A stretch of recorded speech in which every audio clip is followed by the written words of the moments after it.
Buenas noches. Buenas noches. Aló. La clase. Muchas gracias.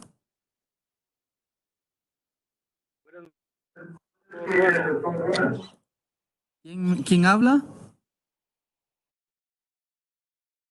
Yo soy Carlos Lish, Mucho gusto, Carlos Luis. Panamá.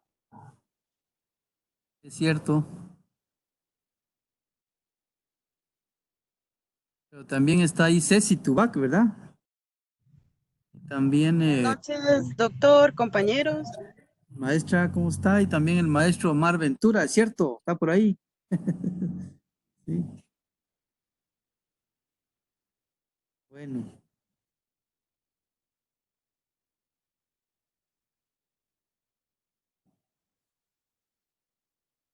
vamos a esperar un par de minutos, ¿les parece?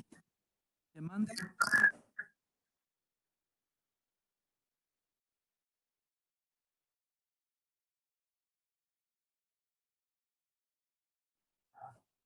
Bien, muchísimas gracias. Sí.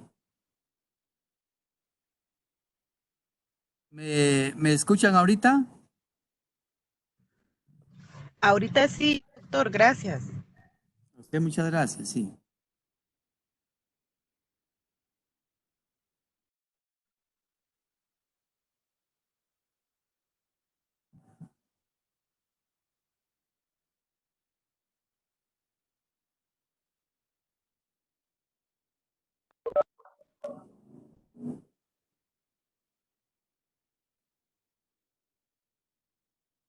Bueno,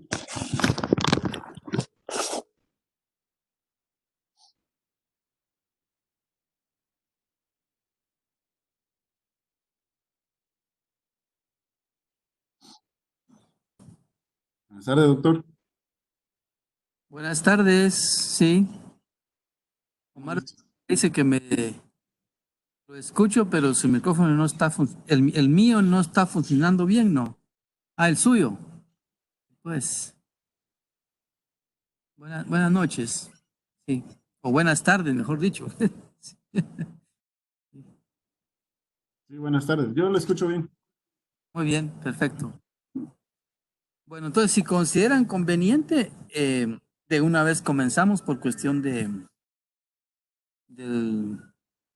que se llama el debido respeto a quienes están a tiempo, ¿verdad? Sí. Y entonces, esto nos permite pues comenzar a tiempo y terminar como lo habíamos considerado. Entonces, primero darles la bienvenida y esta es nuestra tercera sesión de videoconferencia y ya hemos visto cómo han avanzado en 2 semanas consecutivas y, y esta es la tercera semana. En la tercera semana, como ya han chequeado las presentaciones PowerPoint, las dos lecturas, una que se refiere al papel tan importante en la administración pública,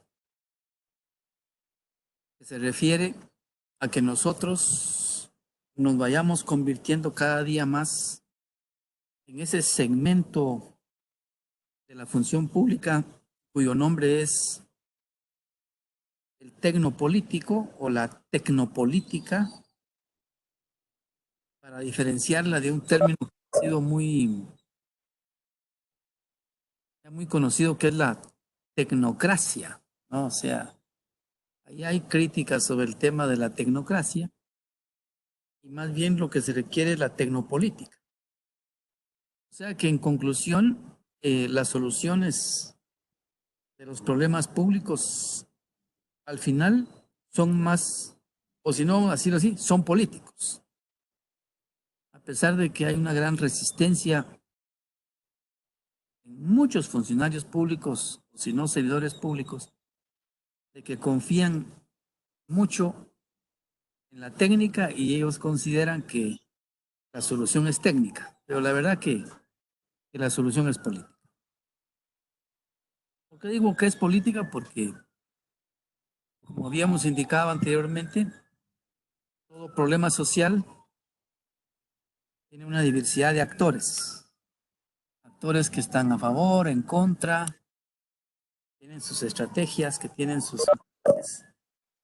valores. Entonces, ¿por qué entonces aquí hablamos de que la salida es política? Entonces, ahí está la lectura de el tecnopolítico o la tecnopolítica, y la otra lectura que se refiere a los 3 cinturones de gobierno o el balance de gobierno, que implica de alguna manera que hay gobiernos en el planeta que le ponen más atención al balance político y descuidan el balance macroeconómico. Algunos le dedican más enfoque y más tiempo al balance macroeconómico y descuidan el cinturón político. Otros dedican más enfoque al cinturón de respuesta a demandas específicas de la población y descuidan el frente de gobierno que se llama el frente macroeconómico. Entonces, lo interesante ahí es ver qué nos dejan a nosotros ambas lecturas. Entonces, quiero darles la bienvenida a quienes se acaban de conectar. Y bueno, vamos a entrarle de lleno de por qué es importante convertirnos nosotros en tecnopolíticos. Vamos a ver tratando de hacer un poco de historia, ¿no? La universidad nos forma con la técnica, nos da muchos tecnicismos, nos da la noción de que hay que saber hacer, y es cierto, y en ocasiones venimos y hacemos buenas propuestas, o sea que hacemos una excelente propuesta técnica y de repente los políticos no nos ponen atención. O si no, cuesta accesar al político, porque para accesar a él hay que tener algún tipo de vínculo indirecto o directo. O cómo entusiasmar al político que toma decisiones. A veces nos sentimos un poquito decepcionados por eso. O sea que el político no nos entiende. Y de repente, si nos pusiéramos en el lugar del político, el político también diría, los técnicos no nos entienden. Entonces hay un diálogo de sordos entre técnicos y políticos. Para el político, el técnico es un operativo, y para el técnico, el político es alguien que no sabe. No sabe que no sabe. El técnico reivindica su experiencia, su conocimiento y su técnica, confía mucho en su expertise, en su conocimiento, y considera de que la solución de los problemas sociales es suficiente el conocimiento. El técnico dice, este político no sabe nada, lo acaban de elegir, pero el que sé soy yo. El político dice, este técnico no entiende que la lógica aquí es política. Entonces, no existe un diálogo armonizado con códigos entendibles entre ambas partes, y más bien estas partes se descalifican a sí mismas. El técnico está acostumbrado a procesar propuestas, y ya cuando está todo procesado la presenta, y él entiende que el político pues no sabe de eso, entonces él se muestra un poquito arrogante, y el político no le gusta esa actitud. El político puede ser que no entienda la técnica, pero entiende la vinculación de esta propuesta con el interés de cierta población que votó por él, o que él necesita congraciarse o no ser recíproco con esta población que votó por él, o que le está apoyando políticamente, entonces él necesita una respuesta. En ese sentido, los técnicos necesitamos de alguna manera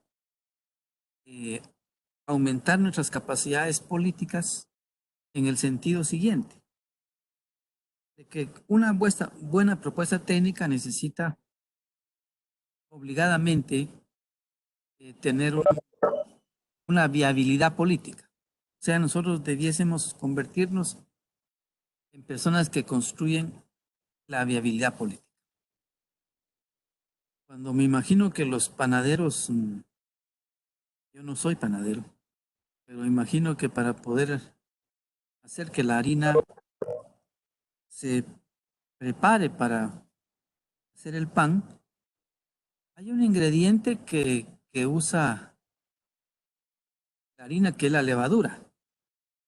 Sin levadura, la harina no está preparada para poder hacer pan y poder cocinarlo. También a nivel de la salud, usted puede ser un excelente cardiólogo, pero usted sabe que no puede operar a alguien si no tiene un anestesiólogo a la par. O sea que el anestesiólogo es necesario, importante. Sin anestesia usted opera y se le complica la vida. En el Evangelio, sobre todo en el Nuevo Testamento, dice que hubo necesidad de que alguien hiciera una avanzada antes de que Jesucristo comenzara su actividad pública. Se le habló la voz del desierto. Y obviamente Juan Bautista hace ese papel de preparar el terreno. Juan Bautista, inclusive antes de morir, de ser juzgado, aunque no era culpable, él dijo, pues yo ya cumplí mi misión. Es más, ni siquiera debería. O sea, él se estaba poniendo a la par de su maestro y él dice, ya cumplí mi misión, yo ya me. Bueno, son un montón de ejemplos en la vida diaria, en la vida de una persona, en la vida de una institución, en la vida de una familia, donde cuando confiamos demasiado en la técnica, estamos muy seguros de lo que sabemos. Pero a la hora de proponerlo nos damos cuenta que el político tiene otras lógicas. El político juega con la estrategia. Y en la estrategia el político es lo más importante de la estrategia. En la política es el tiempo. Es el momento político. Locución latina, momentum político. Pero bueno, ese es el momento político. Ya ustedes ya saben que el Eclesiastés habla de estos ejemplos, pero todos los sabemos. El Eclesiastés dice que para todo hay un tiempo. Un tiempo para reír, un tiempo para llorar, etcétera, etcétera. Todo esto está diciendo de que todo tiene su momento. Uno puede ser un buen técnico y no llega en el momento oportuno. Uno puede tener un buen proyecto, pero no sabe darle viabilidad política. Entonces, para el político lo importante es el momento. Y segundo, para el político es la conexión en la coyuntura de qué está pasando en el contexto. A los técnicos no leemos contexto, o nos cuesta leer contexto. Y en esta lectura dice que no hay texto sin contexto. Nosotros tenemos que leer el contexto, diciendo que debemos entender la globalidad, debemos entender la totalidad. En pocas palabras, pues, ver la realidad desde el balcón, desde arriba. Ver qué está pasando con los actores, ¿no? En este sentido, el, el tecnopolítico tiene esa capacidad de moverse, ese quiebre de cintura, esa capacidad de incluso de hablar términos mucho más simples, mucho más entendibles.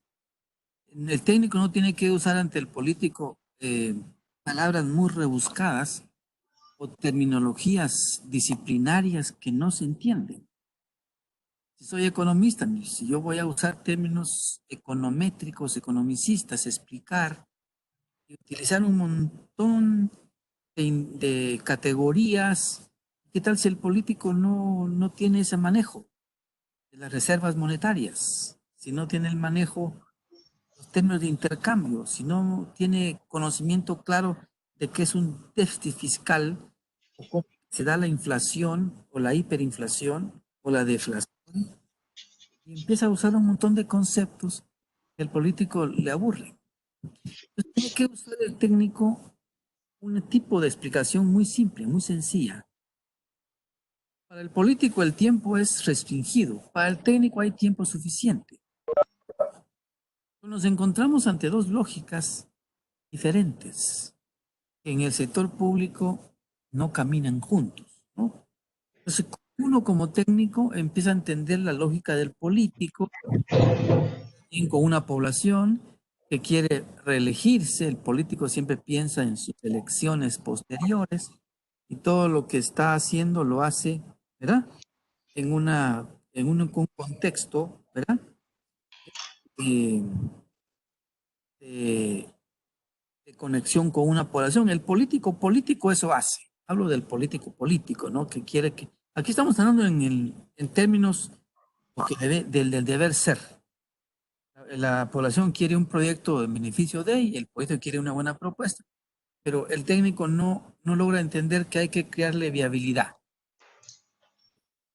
Todos nosotros o hemos estado casados, o vamos a estar casados, o hemos tenido pareja, o qué sé yo, ¿verdad? Pero en cualquier relación hay que hacer cabildeo. En cualquier relación hay que tener no solo contenido, fondo, sino también forma. Habla, la forma en que uno se presenta ante la otra familia. Uno cree que solo se casa con la pareja, pero no, se casa con toda la familia. A veces divorciarse, porque a veces con el tiempo ya hay muchas amistades entre familias.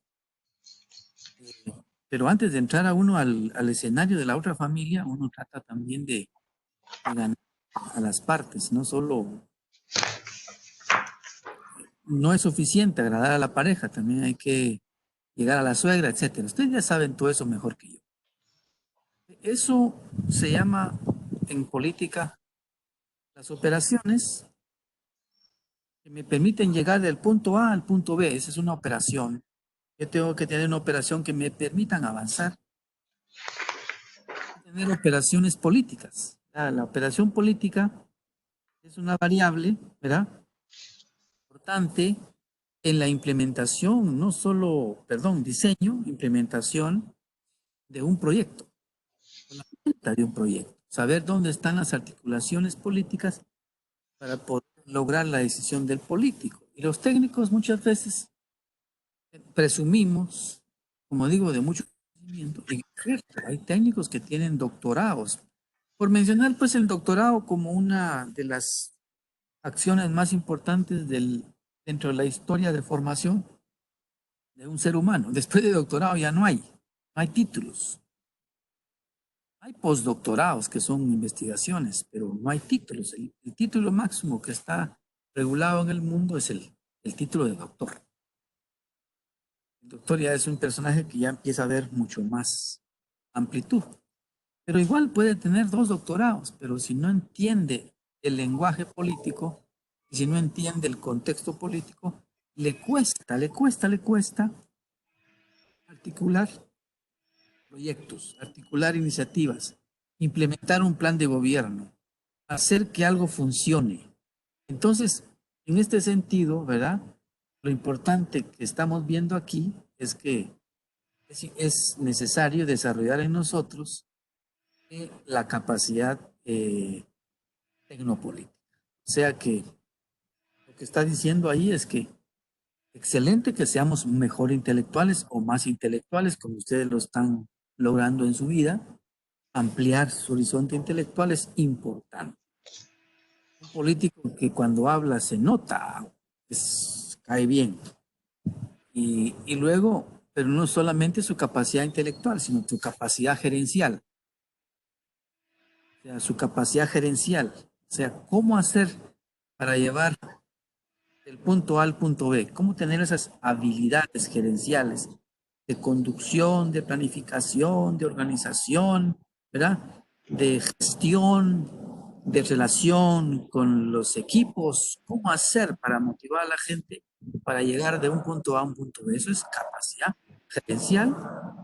Y la otra que se pide es la capacidad política, o sea, ser un político no se refiere, en este caso, a ser un político de un partido, o de una ideología X. No, ser político significa tener sensibilidad política, saber en qué momento callar, en qué momento qué decir o qué no decir, ¿verdad?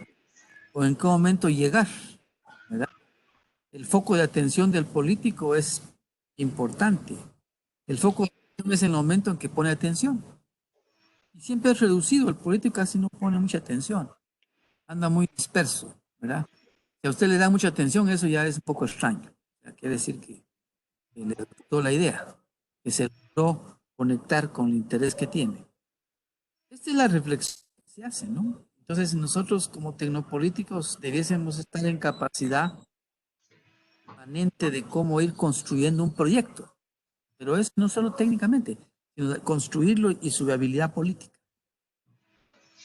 El segundo es cómo poder definir resultados estratégicos. O sea, cuando uno se centra en un resultado estratégico es porque uno está pensando en los actores. Estratégico es porque involucra a varios actores. ¿Cómo operacionalizar un plan?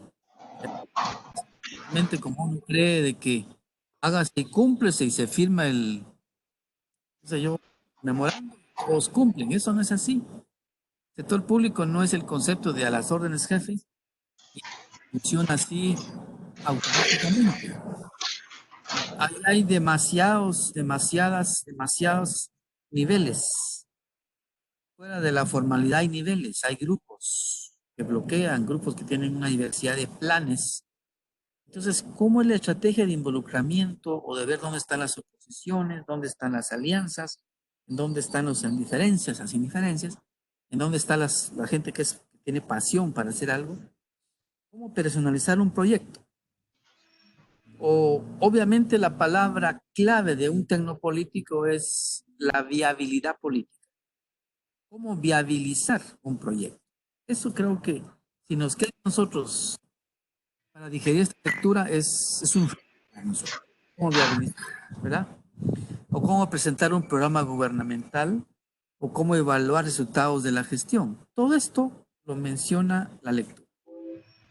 Entonces, es una lectura que nos deja esa enseñanza, ¿no? O sea, hubo un tiempo en que hubo autores como Max Weber, el alemán Max Weber, que es un exponente de la visión capitalista, pero que él mencionó que en su libro El político y el científico, el político debe dedicarse a la política y el científico a la ciencia. Y a partir de ahí se dejó claro de que uno y otro van por rutas distintas. Yo personalmente siento que ese libro marcó mucho la forma de pensar. Sin embargo, ahora lo que se dice en los últimos años, diría yo últimas 3 décadas, es que la única posibilidad de modernizar nuestros estados, que son estados muy débiles, nosotros tenemos un estado muy débil comparativamente con otros estados del planeta. En Latinoamérica los estados son muy débiles. Entonces lo que sugiere el autor, Carlos Matos, y la lectura, es que una manera de modernizar los estados nuestros es ir creando ese segmento tecnopolítico en la función pública. Es una especie como de profesional que ya no es vertical, como en la primera lectura, ¿se acuerdan? Sino que es un profesional horizontal. Es un profesional que ya no se casa solo con que es comunicador, sino que ya tiene formación política, formación jurídica, formación administrativa, formación sociológica, formación económica. Es una persona que ya saltó a otros niveles, ya es una persona más multi-interdisciplinaria. En este sentido, es una persona de aprendizaje permanente. Es un tecnopolítico, es alguien que destaca no solo por su técnica, sino por su capacidad política. Entonces, esto es un gran mensaje para nosotros en las universidades, porque tradicionalmente los académicos tendemos a pensar, a tener una visión, una interpretación peyorativa del político. Y también el político nos mira a nosotros los académicos como muy vinculados al pasado, muy reflexivos y andamos siempre reflexionando, cuando que lo que queremos los políticos es acción, acción. ¿Qué vamos a hacer contra esta amenaza que tenemos ahorita en el planeta? ¿Qué vamos a hacer? ¿Verdad? Ahí está el coronavirus. ¿Qué vamos a hacer? Dígame usted qué hacemos. Ahí está una población que está escuchando muchas cosas, tiene miedo, incrementa su psicosis, eso lo debilita emocionalmente y creo que antes de que venga realmente un caso real, ya está uno debilitado. Me recuerdo mucho la estrategia de Napoleón Bonaparte cuando era emperador en Francia. A sus enemigos les mandaba mensajes diciendo, ya voy a llegar, ya voy a llegar, ya voy a llegar. Y nunca llegaba. Y habían ciudades que ya del agotamiento, porque ahí va a llegar, él llegaba con su enorme ejército. Mejor se rendían antes de que llegara. Bueno, puede pasar eso, muchas veces el temor hace que uno se rinda antes de que algo llegue, pero independientemente de mi apreciación de eso, cada gobierno, cada lugar del sector público necesita tener una capacidad de respuesta porque el político es lo que quiere. En la sociedad hay conflicto, hay que entrarle a ver el conflicto. En la sociedad hay demandas específicas, ver las demandas y también lo que tenemos alrededor de toda la percepción. Yo antes pensaba que lo que era válido en la política era la percepción. Ahora me doy cuenta que no solo en la política, es en todos lados, en la economía, ¿verdad? En la política, todo es percepción. En la comunicación, no me va a negar aquí don Luis Garistú que es percepción, no, todo es percepción. O sea, estamos ante un mundo que es percibido por actores. ¿Cómo lo percibe fulano y cómo lo percibe eso? ¿Cómo lo percibe Mengano? Entonces, el político, el tecnopolítico es alguien que ya dio un salto. Entonces, en síntesis, es la primera lectura. La siguiente lectura es lo que se llama el balance de gobierno, o sea, dice balance, pero son 3 cinturones de gobierno. Entonces comienzo a decir que el primer cinturón de gobierno se refiere a que hay todo un entramado de la administración pública que tiene que estar vinculado y se llama el cinturón en la gestión política. ¿Qué significa? Que en este cinturón usted cuando sea gobernante o participe en un gabinete, haga la reflexión que en ese cinturón político no necesariamente se requiere mucha plata. Lo que se requiere es gente muy habilidosa, gente que conozca la realidad, gente que conozca los sectores, gente que conozca los actores, porque usted necesita tener comunicación con todos los actores y poder conectarse con los actores. El movimiento indígena, el movimiento cooperativo, el movimiento feminista, por mencionarlo así, disculpen ese término, o el movimiento, qué sé yo, el sector cafetalero. Entonces, el frente de gestión política debe tener operadores políticos de alto nivel. Y por un lado y por otro lado hay que tomar en cuenta que el mundo entero está observando al gobierno, si es democrático, si es antidemocrático, si es más autoritario, si respeta los derechos humanos, si promueve la participación, si es incluyente, si es más descentralizable o descentralizante, o descentraliza las decisiones, o incluye a los pueblos indígenas, o tiene más participación de las mujeres en los espacios de decisión política, o cómo planifica usted su política pública encerradito en una vitrina, o lo hace incluyendo actores. Entonces, todo eso es la gestión política, es el frente de gestión política. El respeto a los derechos humanos, la promoción de la democracia, incluso el tema del respeto, sino de la protección de los recursos naturales, la relación con los medios de comunicación. Ustedes saben que eso nunca ha sido fácil, ese matrimonio nunca es tan pacífico, siempre hay tensiones entre los gobiernos y los medios de comunicación, también la relación con la sociedad civil. Ustedes saben de que ese matrimonio tampoco es pacífico, ¿verdad? Pero hay que tenerlo. La relación con la cooperación internacional que impone agendas, en fin.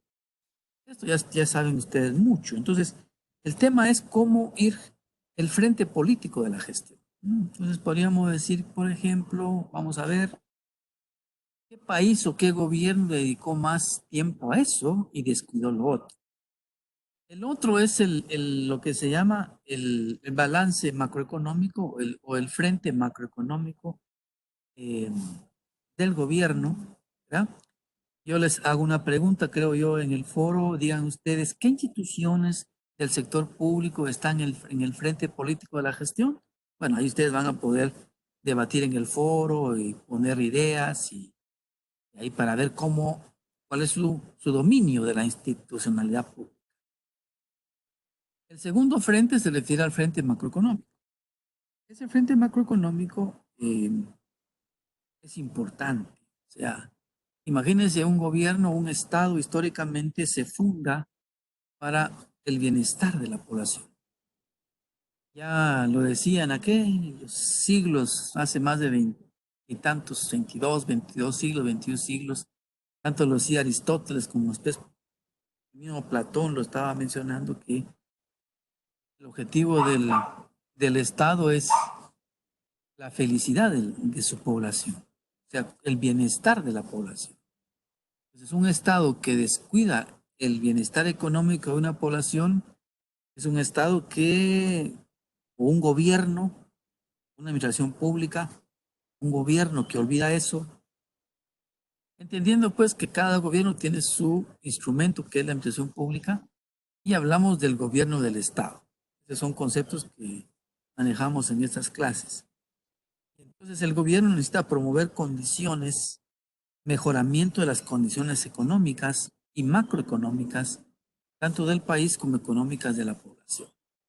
De ahí, por ejemplo, existen instituciones dentro de la institucionalidad estatal dedicadas exclusivamente a que, la moneda se mantenga estable. O sea que lo que se busca, ¿verdad? Es que hay una moneda, ¿verdad?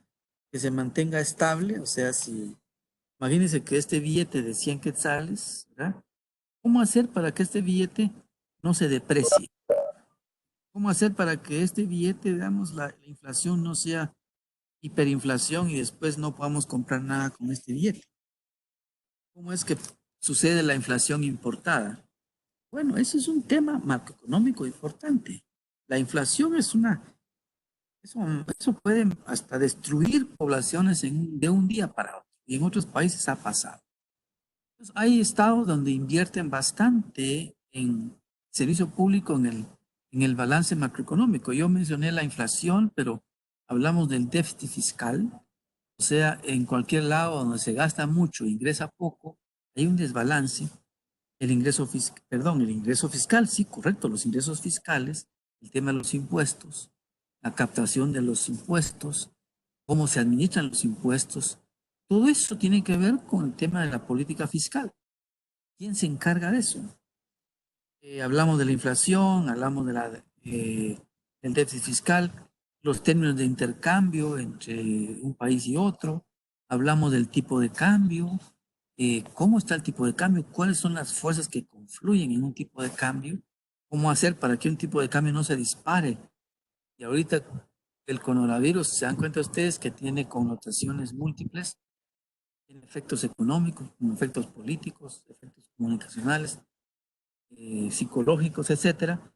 Entonces, en este sentido, el balance macroeconómico, pues, también se concentra en el tema del empleo, el tema del subempleo, el tema del desempleo, principalmente el empleo. El Estado no es una entidad que produce empleo, pero en estas latitudes del mundo, eh, dado que la economía no es pujante, muchos hemos ido al Estado a trabajar. Incluso unos decidimos trabajar dentro del servicio público. Y ahí nos vamos como pasando los años. El Estado realmente también tiene oportunidad de dar empleo, pero el Estado tiene oportunidad de crear condiciones de empleo. Pone reglas del juego y puede incentivar inversión. Un Estado tiene que ir a otro Estado a buscar acuerdos, convenios, marcos o ¿cómo se llama eso? acuerdos económicos, ¿verdad? Y entonces, eso es importante. Históricamente así ha sido así. El balance macroeconómico, ¿verdad? Por el tema de las reservas monetarias, el tema del crecimiento de la economía, y habla del Producto Interno Bruto, ¿verdad? Son categorías importantes en economía. El balance macroeconómico. Y paso al balance de la atención de demandas específicas. Ese tercer cinturón se refiere a que la población vota, la población indica, queremos que este sea el candidato o candidata ganador, pero nosotros tenemos demandas históricas o demandas puntuales sobre diferentes puntos, o sea, de la vida nacional. O sea, nos interesa la educación, y en la educación hay demandas específicas de supervisión o de más calidad, o de más alfabetismo, etcétera, o más infraestructura educativa. Luego también nos pasamos a la salud, las demandas específicas de salud, igual se repiten, la demanda por mejor cobertura o mejor calidad, o más cobertura o mejor calidad, o si no, medicamentos, abastecimiento de medicamentos, o si no, la atención permanente en los centros de salud o los hospitales, en fin, una cantidad de demandas, y ahora más que nunca, ¿verdad? Luego nos vamos a la seguridad ciudadana, seguridad pública o la seguridad en el sentido de que la, la gente está pidiendo más seguridad, depende el área territorio donde viva. Hay demanda específica sobre seguridad pública ciudadana, ¿no? Eh, puede ser más policías, más calidad de la policía, más capacidad de reacción, o más capacidad de prevención, o violencia contra la mujer, etcétera. Es toda una cantidad de demandas que están ahí que hay que atender.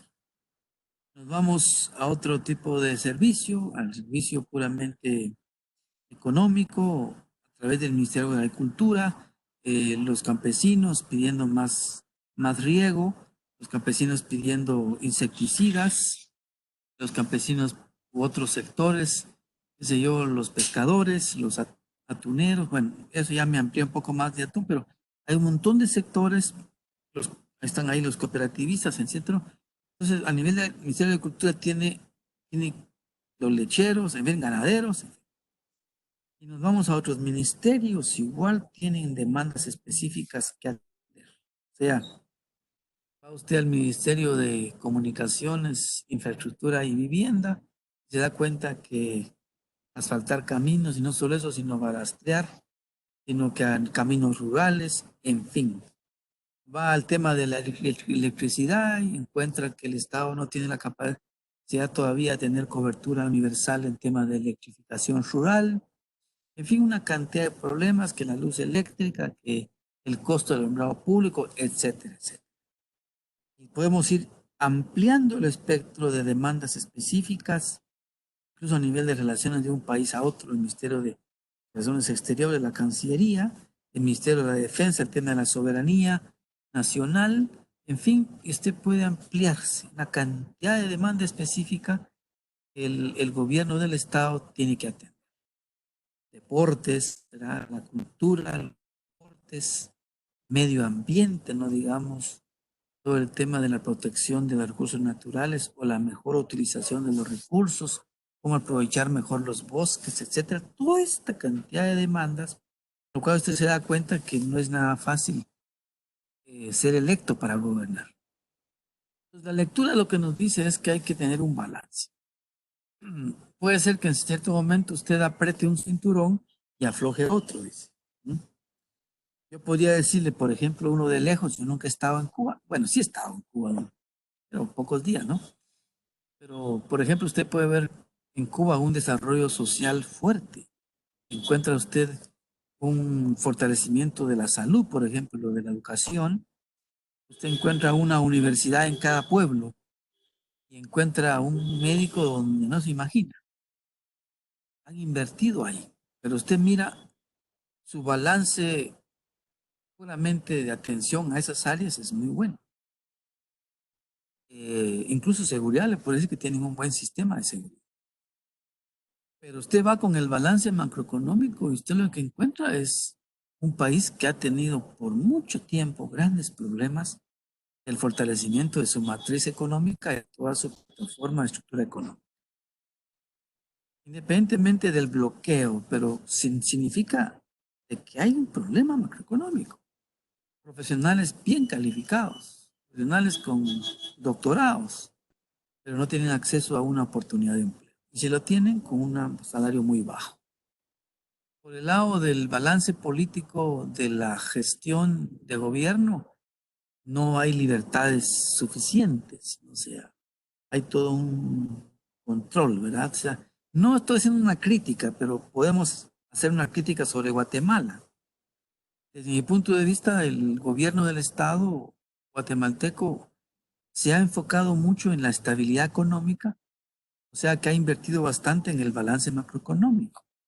Y ahí usted puede darse cuenta que alguien que trabaja en el Banco Guatemala o en la Superintendencia de Bancos, incluso en otras áreas, tienen mejores incentivos, tienen mejores salarios, incluso tienen estabilidad laboral, una cantidad de opciones de formación, de capacitación, evaluación del desempeño. Ahí hay una orientación del Estado, quiere decir que hay una decisión política de que eso es importante. El balance macroeconómico, aunque no siempre el incentivo microeconómico. Bueno, pero usted puede tomar nota en dónde están los énfasis. Y si el gobierno tiene suficientes equipos para poder atender esa diversidad de frentes. Lo que dice es que si usted descuida un frente, tiene un debilitamiento. El frente político de gestión es mejorar la gobernanza, mejorar usted su gobernabilidad, pero si usted descuida lo macroeconómico, es capaz que no termine su periodo de gobierno. Aquellos gobiernos que han descuidado lo económico, capaz que no llegan a su periodo final. Pero si usted aprieta lo político, quiere decir que se vuelve demasiado autoritario, no da participación, no da inclusión, aumentan las protestas, también es delicado. Y si usted no tiene capacidad de responder a la demanda específica, no tiene la plata suficiente, o no tienen los funcionarios o las organizaciones públicas bien aceitaditas para que respondan, también se encuentra con un gran problema y la gente está pidiendo resultados. Entonces lo que pide es cómo tener un balance entre los tres frentes. Y si va, hay gente en unos países que prefiere pues que se cierren los espacios de participación, pero lo que critica mucho es que no hay oportunidades económicas. La gente en este momento puede incluso decir, mire, no tenemos aquí espacios de participación como quisiéramos, pero tenemos una economía que nos da empleo. O sea, hay gobiernos autoritarios muy fuertes, pero están promoviendo la economía y la gente pues dice, bueno, hay un balance. Al final, pues, ¿de qué nos sirve tanta democracia si no hay una economía que nos dé la oportunidad de llevar ingresos a nuestras familias? Preferimos un gobierno o un presidente autoritario, pero que nos ayude. Le digo lo que he oído y sigo escuchando en varias ocasiones en muchos países. Pero bueno, yo quiero en este momento quizás parar un poco porque puede ser que bueno, ese es el único lugar donde yo tengo oportunidad de hablar más aquí cuando soy profesor. Quiero escucharlos, quiero saber qué están pensando ustedes, quiero ver sus ampliaciones de lo que yo estoy diciendo y también, por supuesto, algunas preguntas, siempre nos cae muy bien. Así de que agradezco nuevamente la presencia de cada uno de ustedes y su paciencia conmigo. De hecho, esta es nuestra última reunión. Yo hoy me garanticé que mi amigo Ale, que es el perrito de mi hijo, no estuviera ladrando ahí para que escucháramos mejor. ¿Puedo escucharlos, por favor? Sí. Doctor, buenas noches, ¿cómo está? Compañeros, buenas noches. Un placer saludarlos, sí, muchas gracias, sí, sí. Igualmente, doctor. Fíjese que me pareció sumamente interesante esta lectura, específicamente de los tecnopolíticos.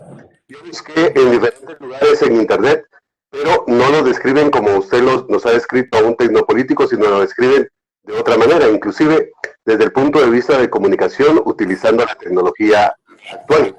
Muy bien. Me pareció interesante. Sí. Sin embargo, también yo entiendo, nosotros en este doctorado nos estamos preparando como para ser tecnopolíticos. Me nace la duda si, por ejemplo, la carrera que tienen las universidades de ciencias políticas los preparan a ellos para ser tecnopolíticos o específicamente para entrar a la política. No sé si explico Sí. el punto de mi pregunta. Totalmente, en el sentido de que no porque yo manejo mucha teoría política, no porque he estudiado autores de la ciencia política, no porque hasta me he memorizado hasta Maquiavelo o Montesquieu o Duverger o un montón de gente que uno estudia en ciencia política, no por eso voy a ser un buen político. No garantiza absolutamente nada. O sea que el conocimiento, incluso de la teoría política, no me garantiza, sinceramente, ser un tecnopolítico. O sea, las universidades sí han hecho algo en el sentido de incluir contenidos de la ciencia política, pero eso no me garantiza nada. O sea, honestamente, para su pregunta, maestro Luis Garistú, las universidades sí están haciendo un esfuerzo de ampliar más su estudio de las ciencias políticas, pero eso no es suficiente. O sea, entendemos. Bueno, que usted consultó, porque también yo consulté en las redes, en las internet, y aparece tecnopolítica como el uso de la tecnología en la política. No, eso no es. Aquí estamos hablando de una persona que ha subido un peldaño, ¿verdad? Además de ya entiende más de la política, en el término que estamos hablando, ¿verdad? En el sentido de poder crear viabilidad y construir posibilidades. Es un constructor de posibilidades. El tecnopolítico no dice, es que yo no puedo hacer nada porque no tengo recursos, ¿verdad? Es que yo no puedo hacer nada porque no tengo poder. Pues construya poder, ¿verdad? Yo no tengo recursos, pero tengo apoyo político. Vaya a buscar los recursos. O si no, el tecnopolítico es que a mí no, a mí no me dan orientaciones donde estoy, entonces no me dicen qué hacer. Entonces, no, el tecnopolítico lee y es capaz de decir a este jefe, ahorita es importante y le preparo algo y cabal. Entonces, le presento algo y se pone feliz. Leer entre líneas. ¿Qué está pasando con esa franja política? Pero si yo soy alguien que ni me interesa eso y de repente a las 3:30, 4:30 me voy, ya no regreso. No, eso. Hay momentos que uno tiene que estar visible, presente para entender. Bien. ¿Otra participación? Buenas noches. Muchas gracias. Adelante, compañero. Luego le pregunto si quiere. Muy bien, muchas gracias, maestro Luis Garistú. Vamos. Siempre me interesa ver más mujeres hablando. Sí. Sí. Yo sé que las mujeres escuchan más, tienen más paciencia. Doctor, ¿se puede hablar? ¿Sí? ¿Me escucha? ¿Le escucho? Sí, claro que sí. Estaba reflexionando en cuanto al trabajo y los tres cinturones que se menciona acá, tener siempre el tema de la gestión política, lo macroeconómico y el intercambio de problemas específicos. Justamente como estoy dirigiendo un área de salud, estoy pensando, bueno, debo ser un tecnopolítico y entonces estos tres cinturones son herramientas de un tecnopolítico y aparte pueden haber otras cuestiones complementarias como lo que ya se insistía en la lectura del contexto. Y menciono la lectura del contexto por el tema de que estos tres cinturones pueden estar en balance o puede hacerse o aplicarse uno más que el otro, pero ¿de qué va a depender si no es el contexto? Solamente si tiene síntomas, acude al médico.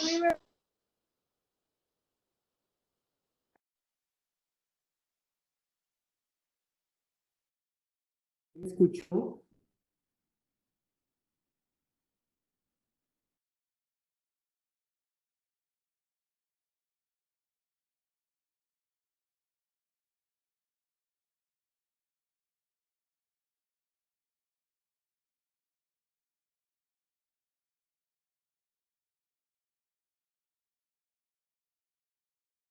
Bien, perfecto.